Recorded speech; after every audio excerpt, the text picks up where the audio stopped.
Hello, ladies and gentlemen. This is Claudia Monticelli, the host of this podcast, Let's Talk Soul.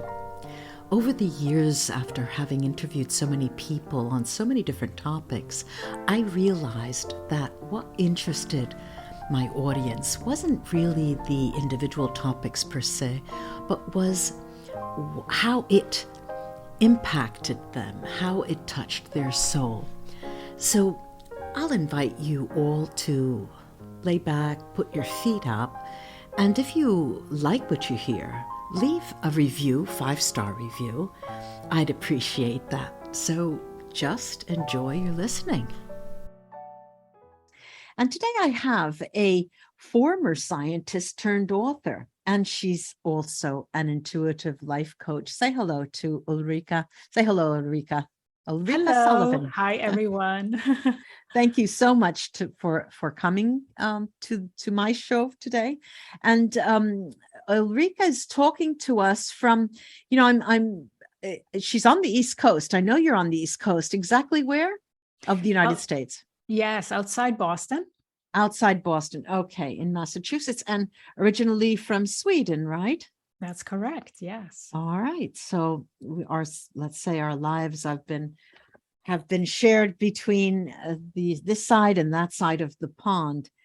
She's passionate about helping busy women to connect with their intuition, their energy, and their true selves to find inner calm, their self-love, and balance in their life, and so that they can live from the heart with more ease and more naturally. She's the author of the book, Hear Ye, Wisdom Beyond What You Know.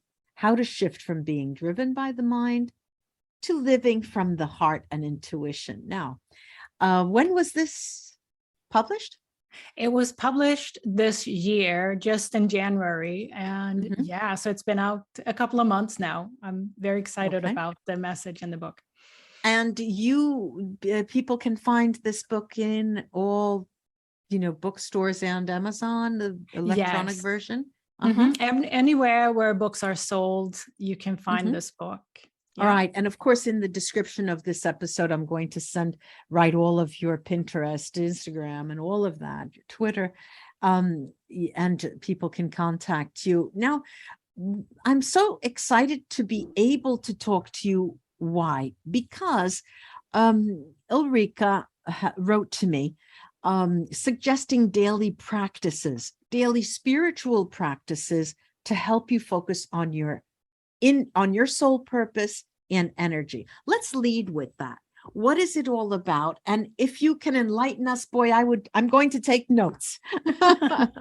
Yes. I wanted to bring in the importance of spiritual practice for a couple of reasons, because part of the promise of stepping away from this mind-driven life that many of us have lived for a long time, where we spend our lives in self-doubt or worry or feeling of all the scenarios that the mind can make up, right? Yeah. Sure. So I got this question, and that's part of why I wrote the book too. Like, how can we get to a point where we just are, like when life is really closer to us in the sense that we just know.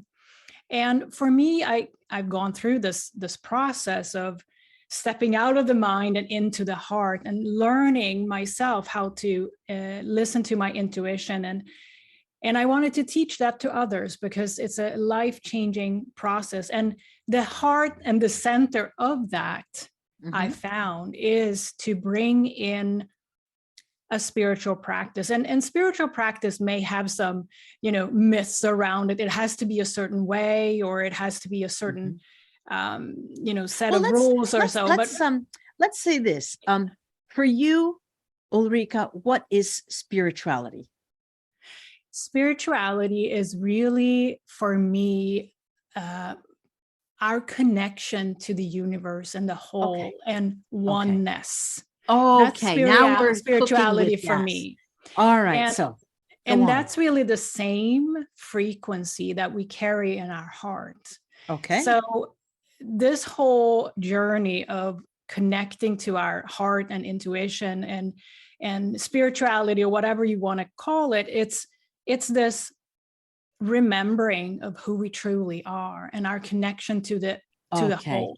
All right. Now, the key word in the idea that you're bringing here is your soul purpose. And why do I ask that, and why do I highlight that, is that I get asked over and over, what is my soul purpose? Yes. Now, and it's an ambiguous question, and it's almost an oxymoron to ask in one sense. So please tell us something about that. I would really love that. And our soul's purpose, in my opinion, that is our unique imprint in the world. Our soul's purpose is when we can remember and identify ourselves with our own uniqueness. Does that mean, oh, I'm an author, therefore people can identify me?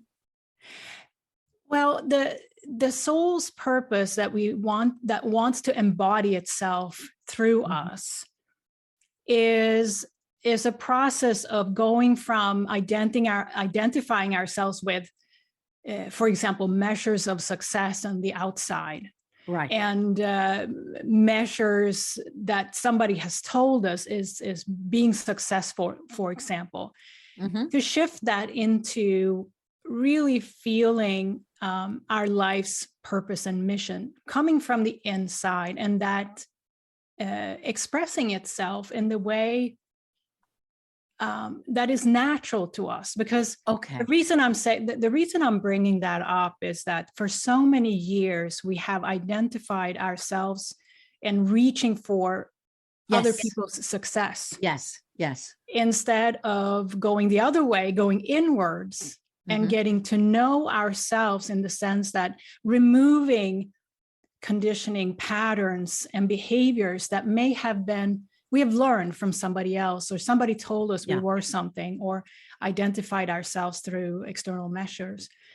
And so that's the journey to kind of shift it upside down and kind of go inside, allowing ourselves to connect with that uniqueness and the space where we just are.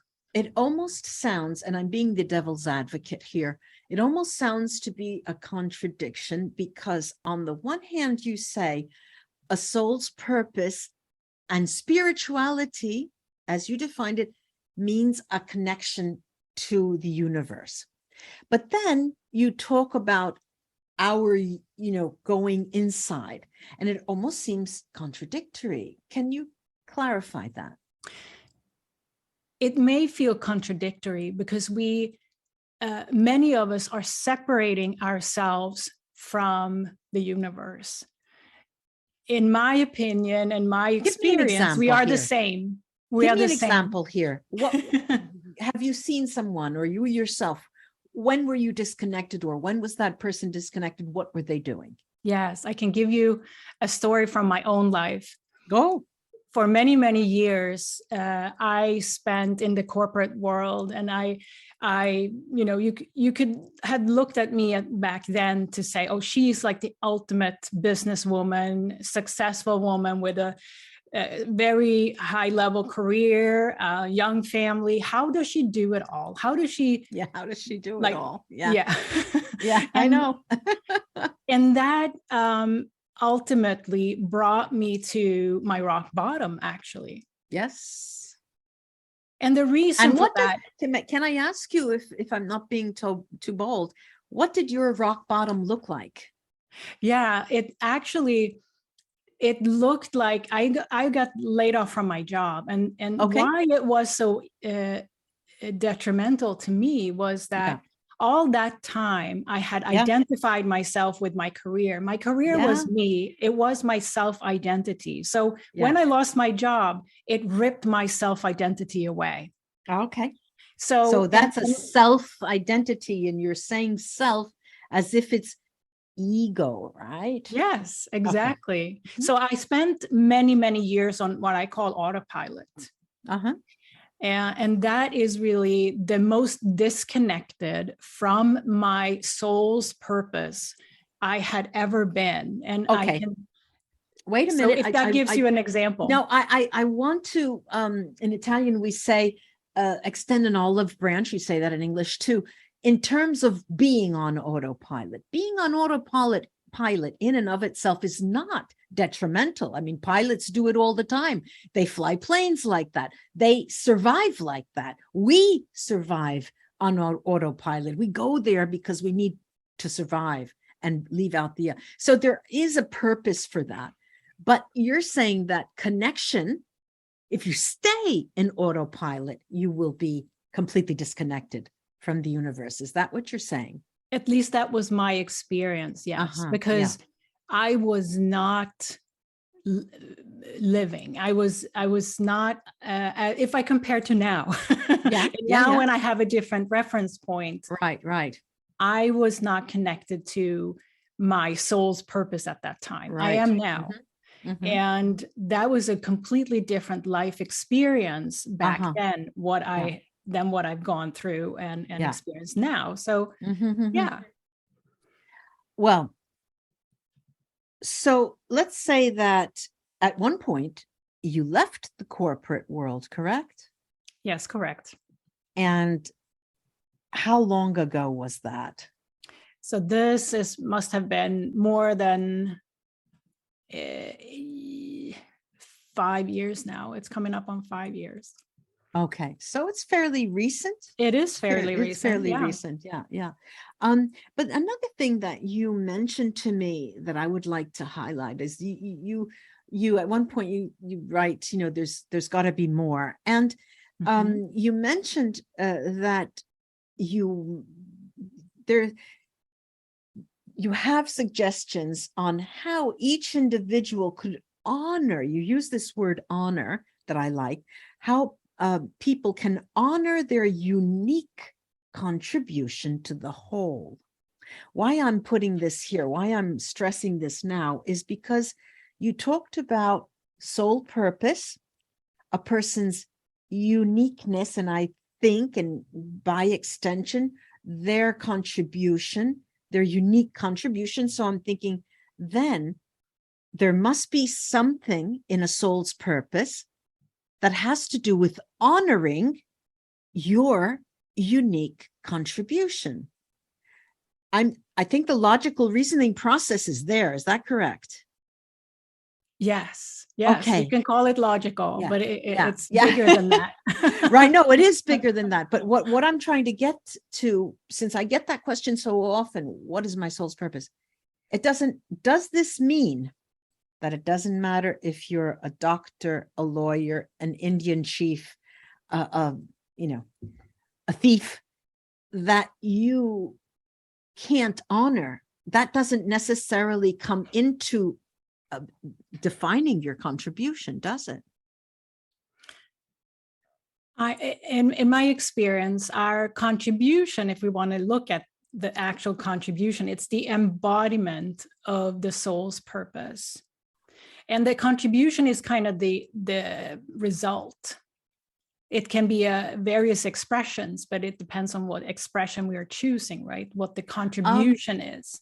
Okay, I'm going to put you on the spot. Energy, right? It's an energy. Right, it's an energy that wants to come out. So I'm going to put you on the spot, and I don't want to do this, but I need to. Go ahead. I need an example. Okay, so you have a client, you have a customer, you have you talk about women having, coaching women to find their own way. Can you give me an example of a client of yours that had trouble honoring their unique contribution, and when they come to you, and then when they leave you, or after working with you, how did it change? What do we see, or what do they do that is different from the beginning? Pick any client, call her Miss X and YZ, it doesn't matter. Yeah, an example would be that is a very common scenario of a client that comes to me that feels stuck. They don't really know what their next step is, or they don't feel like they're really alive. They're unhappy with a number of things. Okay, so this is from any kind of social extraction, rich, poor, middle Yes. class, it doesn't matter. There is some essence of frustration, right?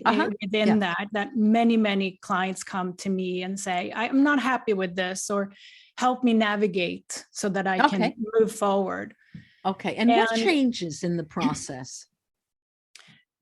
What changes is their level of self-awareness. As they work with me, I am trained to help people navigate, to learn more about who they truly are. And that is a body of self-awareness that each person either can choose to kind of learn, or you can go on as everywhere, as you've done all time before, which means that the difference is, do I want to learn something new about myself? Do I want to change a belief I have about myself? And often it comes with the willingness to step into the unknown and learn something new. And that's the journey I often take every client on. And out they step in with an increased body of knowledge about themselves. That leads to more self-empowerment, sovereignty. Is it very common in these cases for women to quit their jobs and change? If it's common, it's starting to actually become much more common, because I've noticed an increase in women who are willing to open up their creativity to a whole new level. And in that process, they realize I'm aligned to something, or a job or a relationship that is not matching with me. And the willingness to kind of step out in the unknown is getting greater, I feel. Okay. What about the number of times, or the percentage, or the trend to leave a partner, if they have a partner, completely change their partner? That is a big step. But in the journey of becoming sovereign, it is about learning how to set energetic boundaries. And sometimes those boundaries includes boundaries to be set with a partner and speaking their truth. So it happens, but it often comes down the road. Because the journey of becoming self-empowered or sovereign, whatever word we want to use, is a process of self-discovery first. It's not to go out and make all these decisions right away. It's at a place when somebody have come to a point where I feel that this is the right step for me. I am standing on my own 2 feet, and I'm ready to make that decision, or as ready as one can be, right? But so the outcomes of this journey of self-discovery are not always seen in the beginning. It's an inner journey, an inner. So the outside doesn't necessarily have to change drastically. It's an inner journey. Have you ever had the experience of a client coming to you, going through a cycle or a certain number of sessions? I don't know how you work, but then going out into, like you say, stepping out into the world and enacting different changes or modifications, or living a different type of purpose, but they come back to you? Has that ever happened? Yeah, it happens, because I always keep in contact with each client, because it's important. We, as you point out, it's a good point to make. There are cycles in our life. And often when somebody comes to me, I can tell right away that they're divinely guided to me just by looking at their astrology, or how, at what phase they are in life. I can definitely relate to it. But then there's, a number of cycles we go through. So maybe 3 years from now, they come back, because now they've started another level of their growth. So yes, it happens. But often it's this, I want clients to not having to come back. Right. It is about, that self-empowerment, that I teach them the tools that they will need to come back to their own center over and over. I'm laughing because as you said that, I was thinking of my children, the way my mind worked when they were growing up, and I'm thinking, when are they going to, I have 2 boys, when are they going to introduce me to girlfriends? None of them. And both of them introduced me to their girlfriends at a wedding we went to. And so there was a lot of stuff there. And that's how I felt. I want them to be so happy so they don't come back. Because if they're going to come back, that's going to be trouble for both of us. Ulrika, thank you so much. Do you have a copy of your book around you? I do. Good. Show it. Bring it close to the camera. Yeah. Wisdom Beyond What You Know. Okay. Yeah. And it came out this year, 2020. It came out this year, yes. And you can find it anywhere where books are sold. So all right. How many pages, so we know how long a read it is? It's in chapters, the paperback. How many? The paperback version is 202 pages. So it's a read. Yeah. It's how many chapters do you have? How 18 many chapters. Okay. Yeah. Okay. Good. And what stands out about this book, in my opinion, is that it's at every chapter there is a exercise. So I call it it's a practical book. Yeah, it's an actionable spiritual self-help book. Good. In the sense this is what we want. You want to not just get some theory. I didn't want people to feel that they don't know what to do. This book is giving you 18 exercises as part of it, including my own stories and analysis of heart-centered living, as opposed to living up in your mind. So yeah, it's a handy book that way. Sure. Okay. Well, thank you so much for coming to talk to us. It was such a pleasure to talk to you, Ulrika. Honestly, thank you so much. Bye bye. A delight to bye talk to you. Bye.